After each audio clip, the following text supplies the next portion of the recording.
Hello friends, இது உங்களோட Chinese academy Tenkasi. நம்ம இன்றைக்கி என்ன பார்க்க போகிறோன்னு சொல்லி பார்த்தீங்க அப்படின்னா, தினந்தோறும் பயிலுவோம் முந்தைய ஆண்டு வினாக்கள் தான் ஃப்ரெண்ட்ஸ். இன்றைக்கி ஒரு மேக்ஸ் பார்த்தலாம். சரி, இப்போ நமக்கு என்ன கொடுத்துருக்காங்க பாருங்கள். அதாவது வந்து ஒரு உணவு மேஜையோட விலை எவ்வளோ கொடுக்குறாங்க அப்படின்னா, நமக்கு வந்து அடக்க விலை வந்து அதாவது அசல் வந்து 8400. இது எத்தனை இதில் அவங்க கெட்டுறாங்க அப்படின்னு சொல்லி பார்த்தீங்க அப்படின்னா, காலம் வந்து நமக்கு வந்து 10 மாதத்தில் கெட்டுறாங்க அப்படின்னு சொல்கிறாங்க. 10ங்கிறது நமக்கு மாதம்.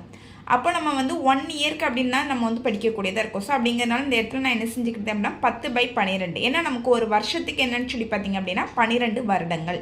அதனால் நான் இந்த இடத்துல என்ன செய்கிறேன் அப்படின்னா 10/12 அப்படின்னு சொல்லி போடுதேன். அடுத்து இவர் மாத தவணையை எவ்வளோ கெட்டுறாரு அப்படின்னு சொல்லி பார்த்தீங்க அப்படின்னா 875 அப்படின்னு சொல்லி கொடுத்துருக்குறாங்க. இதில் நமக்கு இப்போ என்ன கேட்டிருக்காங்க அப்படின்னா வட்டி வீதம். அவங்க வந்து எந்த வட்டி வீதத்தில் கெட்டுறாங்க அப்படின்னு சொல்லி தான் நமக்கு வந்து கேட்கக்கூடியதாக இருக்குது. சரியா?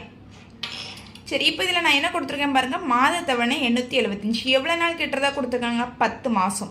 அப்போ 10 மாதங்களே எனக்கு என்ன வரக்கூடியதாக இருக்குது? 875 நான் 10ஆல் பெருக்கினேன் அப்படின்னா 8750 அப்படின்னு சொல்லி வரக்கூடியதாக இருக்குது. இந்த 8750ங்கிறது எனக்கு என்ன அப்படின்னு சொல்லி பார்த்தீங்க அப்படின்னா, அதாவது மொத்த தொகை ஏ தான் வரக்கூடியதாக இருக்குது. அப்போது எனக்கு நான் இப்போ இதில் என்ன செய்கிறேன் அப்படின்னா, தனிவட்டி என்னங்கிறது தெரியணும். ஏன்னா எஸ்ஐ என்னன்னு தெரிஞ்சால் மட்டும்தான் என்னால் என்ன செய்ய முடியும்? வட்டி வீதத்தை கண்டுபிடிக்க முடியும்.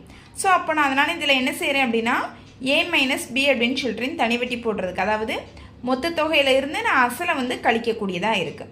அப்போ நான் மொத்த தொகை எனக்கு 8750, அசல் எனக்கு 8400. 8750லேருந்து நான் 8400 கழிச்சேன் அப்படின்னா எனக்கு எஸ்ஐ அசல் சரி தனி வட்டி எவ்வளோ கிடச்சிருக்கு அப்படின்னா 350. நான் இப்போ இதை வச்சு தான் இந்த இதில் வந்து செய்யக்கூடியதாக இருக்குது. சரியா?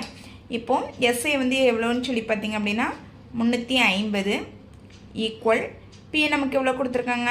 8400 இன்ட்டு எண்ணுக்கு வந்து இப்போ 10 போட்டுக்கிடுதே. ஆறு தான் வந்து நம்ம என்ன செய்யணும்? கண்டுபிடிக்கணும். ஓகேவா? பை 100.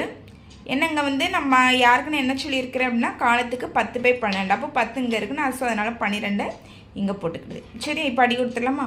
ஒரு ஜீரோக்கு ஒரு ஜீரோ, அடுத்த 2 ஜீரோக்கு 2 ஜீரோ அடி கொடுத்துட்றேன். அடுத்து எனக்கு என்ன இருக்குங்க? 12 இருக்கக்கூடியதாக இருக்குது. 12 நான் இப்போ ஃபஸ்ட்டில் என்ன செய்கிறேன் அப்படின்னு சொல்லி பார்த்தீங்க அப்படின்னா 12 எப்பலையும் நான் கொடுத்துடலாம். சரி, நான் இப்போ இதில் என்ன செஞ்சுக்கிட்டேன்? ஒரு 12 12 7 12 84 அப்படின்னு சொல்லி போட்டுக்கிட்டேன். அடுத்து 7 80 பெருக்கும்போது எனக்கு 70, இந்த 350 அப்படியே இறக்கிக்கிடுதேன். எனக்கு இப்போ என்ன தேவை அப்படின்னா இந்த 6 தான் தேவை. அப்போ 6 ஈக்குவல் 350. இந்த 70 இங்கே இருக்குது. எனக்கு இங்கோடி வரும்போது என்ன செஞ்சிடும்? ஈக்குவலுக்கு இங்கோடி வகுத்தல் அப்படின்னு சொல்லி வரக்கூடியதாக இருக்குது. இந்த ஜீரோக்கு இந்த ஜீரோ அடி கொடுத்துருந்தேன். 1 7 7 35. அப்போ எனக்கு ஆரோட வேல்யூ என்னன்னு சொல்லி பார்த்தீங்க அப்படின்னா 5 அப்படின்னு சொல்லி வரக்கூடியதாக இருக்குது. ஓகே.